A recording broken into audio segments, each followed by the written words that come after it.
going to show you how I pack my 2-burner Coleman stove for my stool out of the way, for travel. I'm sure many people don't care about this, but I'm one of these people that I cannot stand to hear things clanging around while I'm driving. So even though this might look a little bit excessive, I just use sheets of felt you can just get at the craft store, and I layer them between these pieces of metal.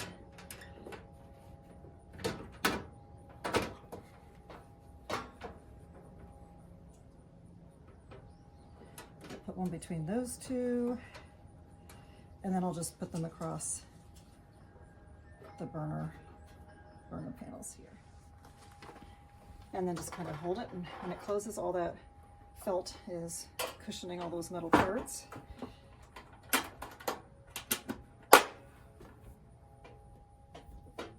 Pretty quiet. There's one little soft spot, but pretty quiet. So, you know, we're going to travel with 2 or more propane tanks, canisters, and you know, when you pull them out, and I always put the plastic cap back on top. So how do you tell which one you were working on and which one's new? I'm just throwing a rubber band on them. This is the one that we're currently working on, so I'll keep a rubber band on that. When it's spent, of course, that'll go by the wayside, but then the new one will have no rubber band. So the rubber band is my way to identify the one that we're currently working on. So time to break down camp. Pulled out some of my bins. I'm going to put my booklet and my little fire starter back in my bin that goes in.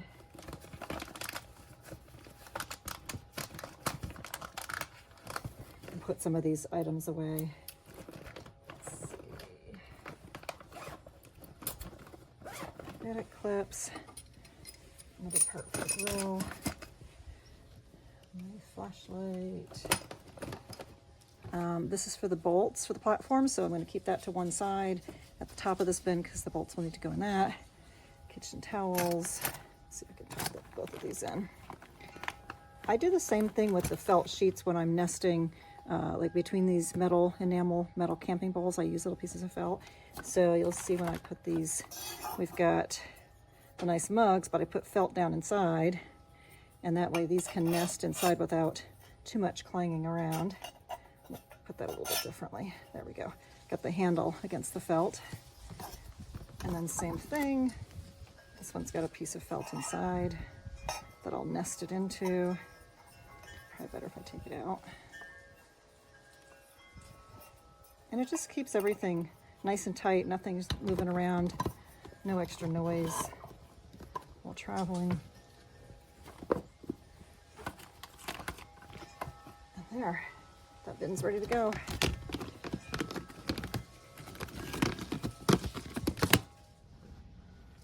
Okay, so we've got the 2 bins in.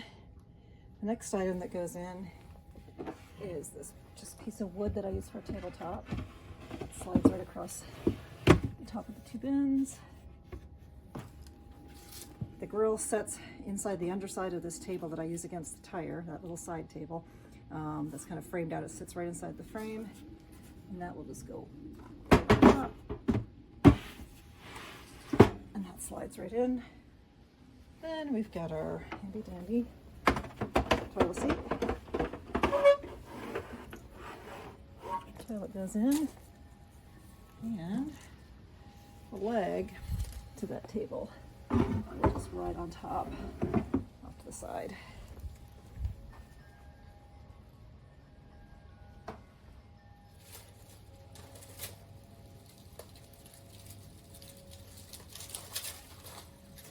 It's windy today, so a little bit challenging.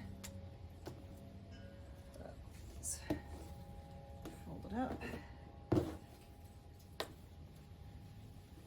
And they just kind of roll up onto themselves. Window panel. Let's leave that there for now. We'll take that one out in a minute.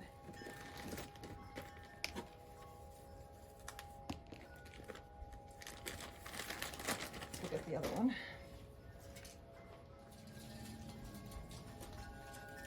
Side panel. Very windy and my wind chimes are going. Sorry for the background noise.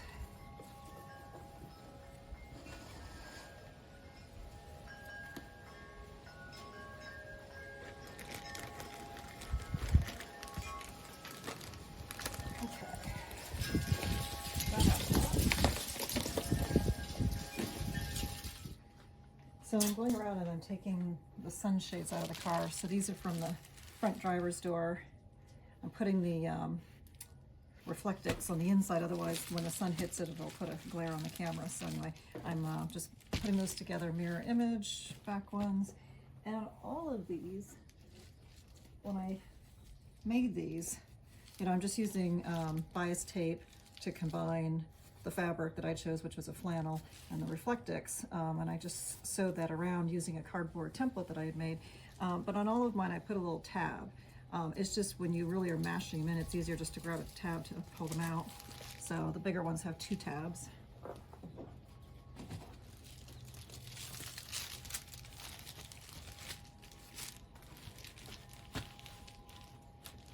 Now it's time to start embedding.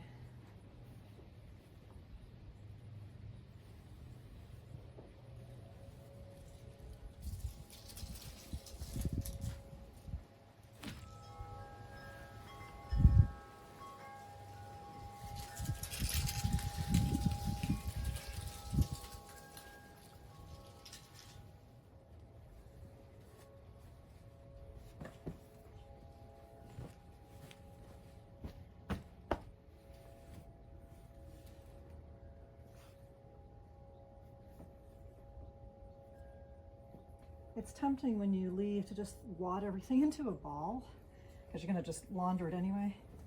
But honestly, folding it just fits a whole lot better. It doesn't have to be, obviously, neat.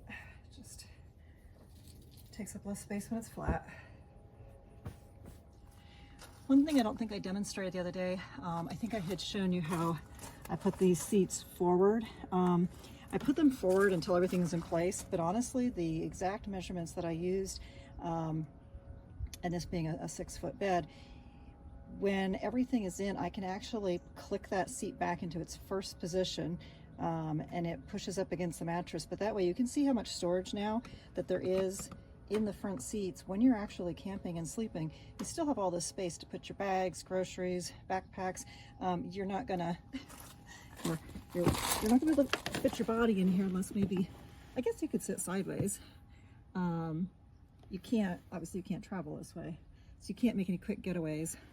But yeah, it's you can push it back into the mattress and click it, and it doesn't, you know, the frame is back here, mattress is up here, so you've got space to kind of squish it a little bit to give yourself extra storage space.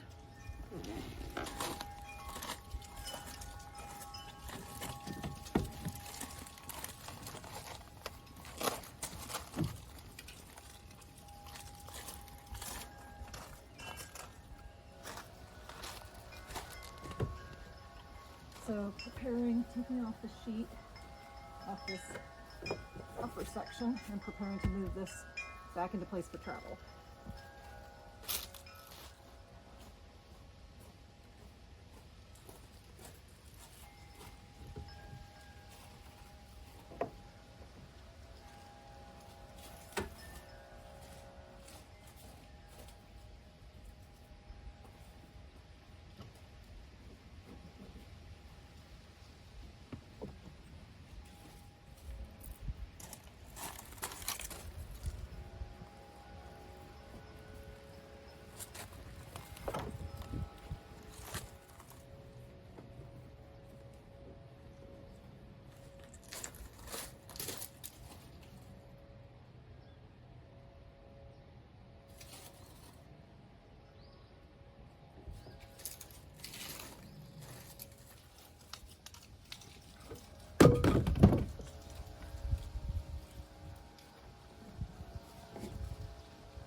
Our boards that store those under the seat.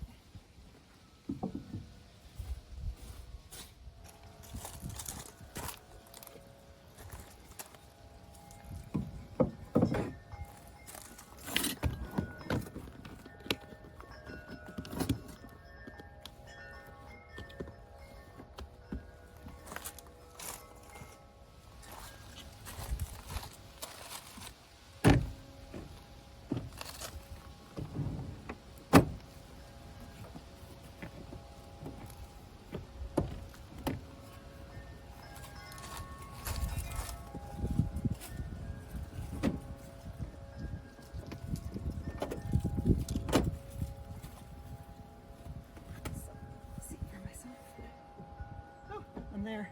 It's the right position. Yeah. Okay.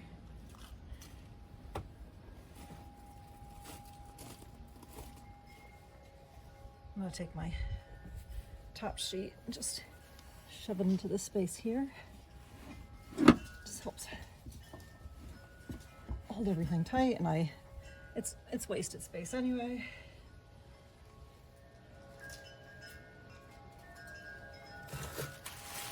Just gonna put our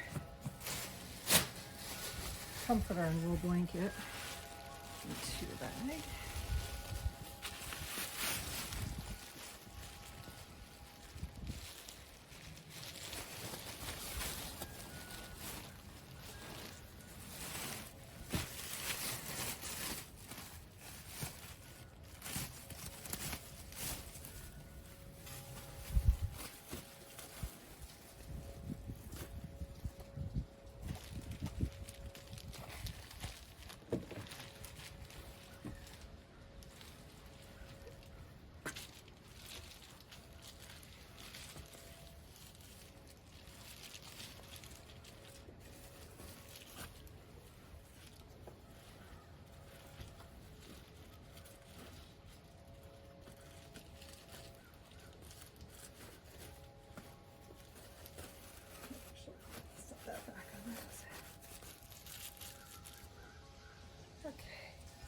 Just set our pillows right here. Normally when I pack pillows, I'm pretty fastidious and put those in kitchen trash bags as well to keep them clean. But for the purpose of this demo, I'm just going to set them in there. Okay.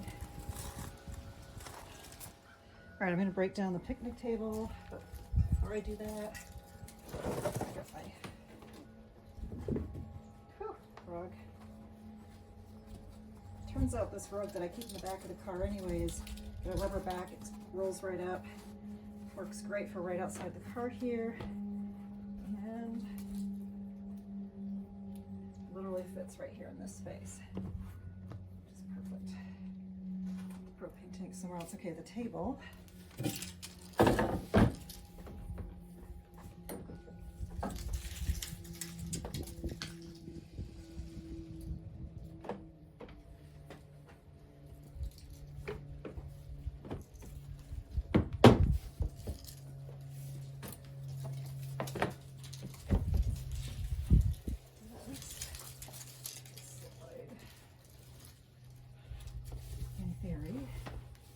Once I can lift it into the mattress. There we go.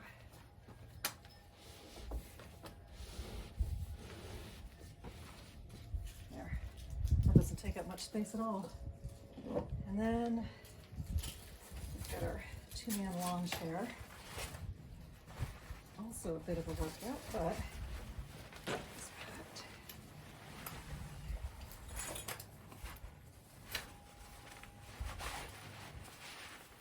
this is actually from like, I think the 1980s. So old, you can't quite find them like this anymore. And it's not going to last much longer. But it's still working. Still comfy.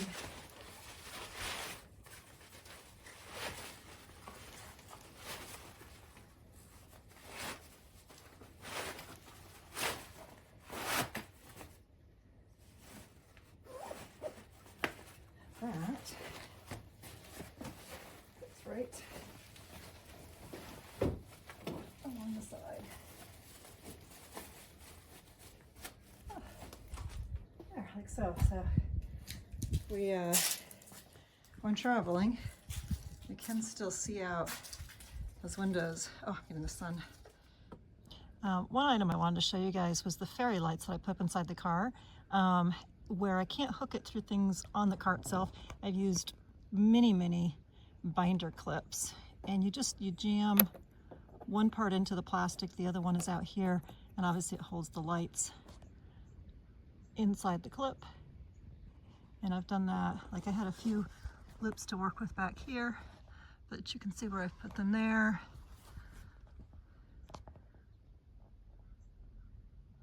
And a couple over there. And then my battery pack sits up in that little compartment right there in the center. It's a sunglass case, and you just pop it to push it down, and the rest of the string of the lights and the battery pack sit in there. And then I have a little remote control that operates it. I try not to store the battery pack or the remote in the car when it's exposed to heat and so forth long term. I just put it in when we're going to go camping so that the batteries don't corrode. So here's the little sunglass compartment. And there's my battery pack. So I'll just unplug this for storage.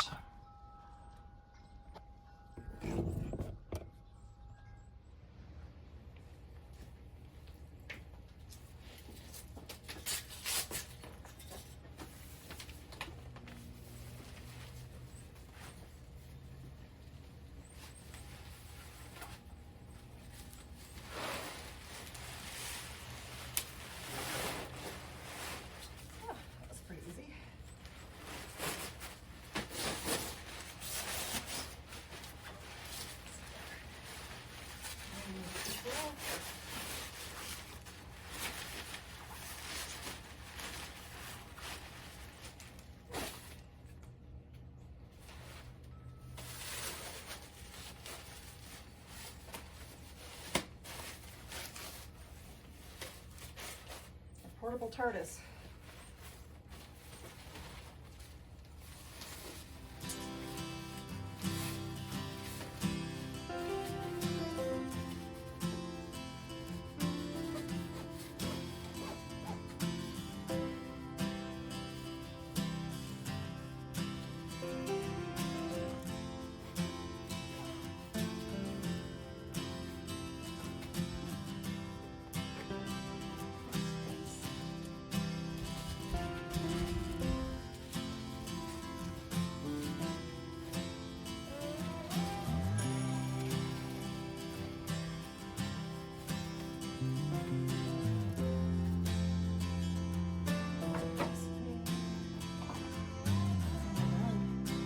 And there, she's ready to go.